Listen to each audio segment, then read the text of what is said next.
Hello, this is Mike Cook, and welcome to another edition of Anti-Doping Updates. This is episode 22.11. We've got a couple good stories today. First one is regarding Christopher Mayer.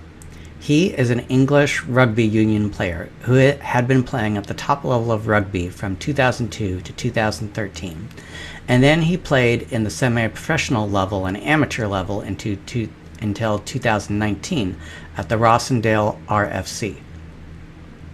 In September 2019, UK anti-doping received evidence from the police that Mr. Mayer was asked in a 2018 private Facebook message if he had any 72 IU Lilly pens, which contained the drug Humatrope, which is a human growth hormone which is prohibited at all times under the World Anti-Doping Code. It is available only by prescription in the UK. Sometime later, in July 2021, UK Anti-Doping interviewed Mr. Mayer. Mayer replied with a prepared statement that he was willing to cooperate with the investigation but didn't recall any messages from 2018. On November 8th of 2021, UK Anti-Doping provisionally suspended Mayer based on the 2018 private Facebook message that they had received from the police. On November 18, 2021, Mayer responded to UK Anti-Doping and admitted that the Facebook messages were from him.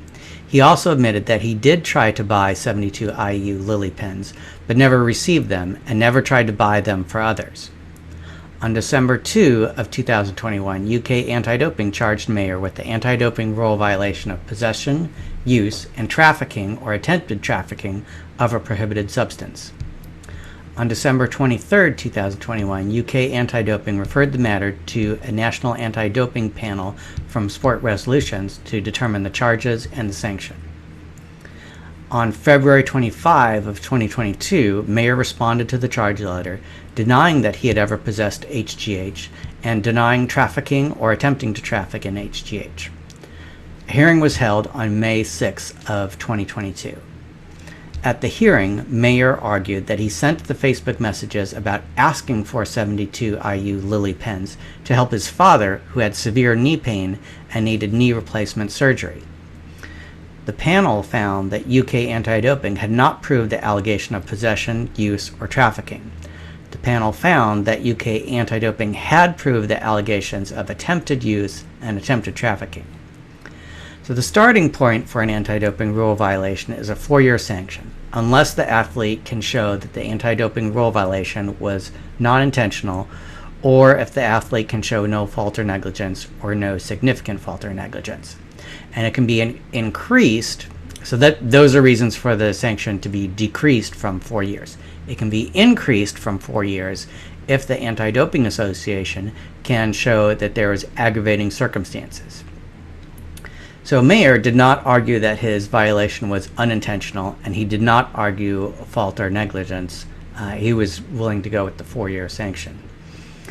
The Rugby Football Union argued for an additional year of ineligibility because of aggravating circumstances, namely that human growth hormone was a Class C drug, possession of which is a criminal offense.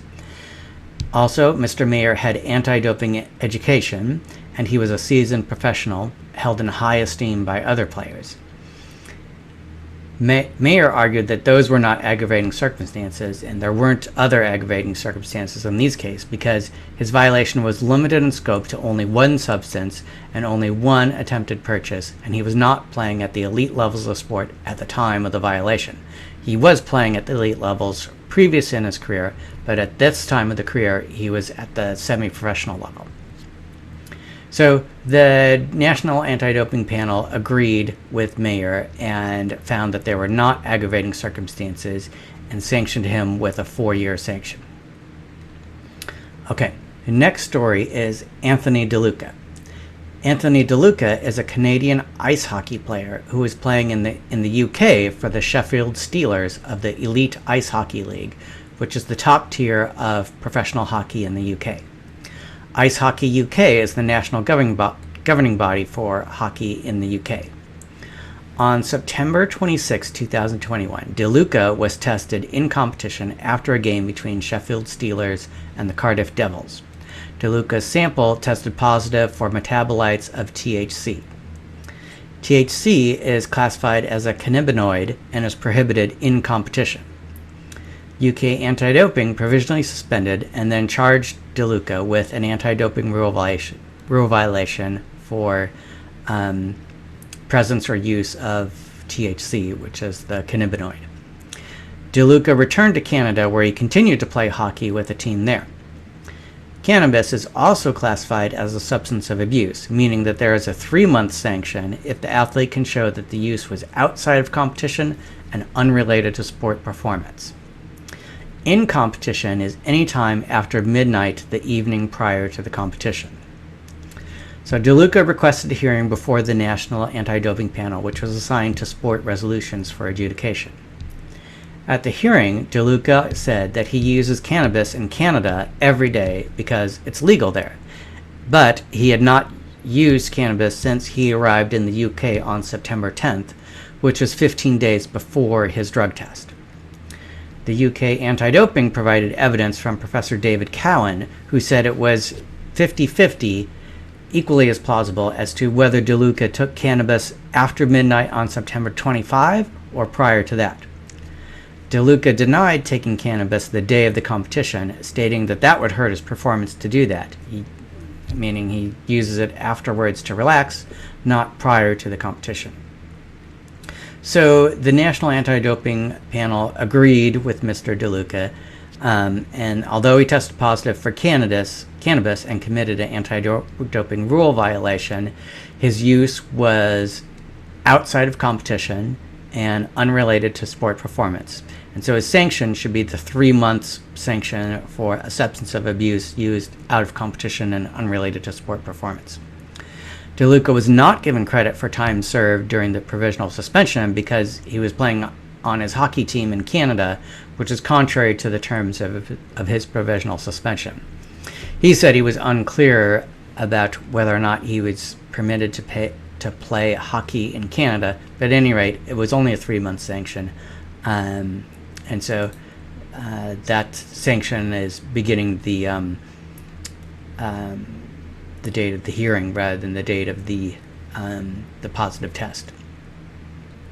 So that's it for anti-doping updates for this episode. I'll be back next time with some more exciting stories.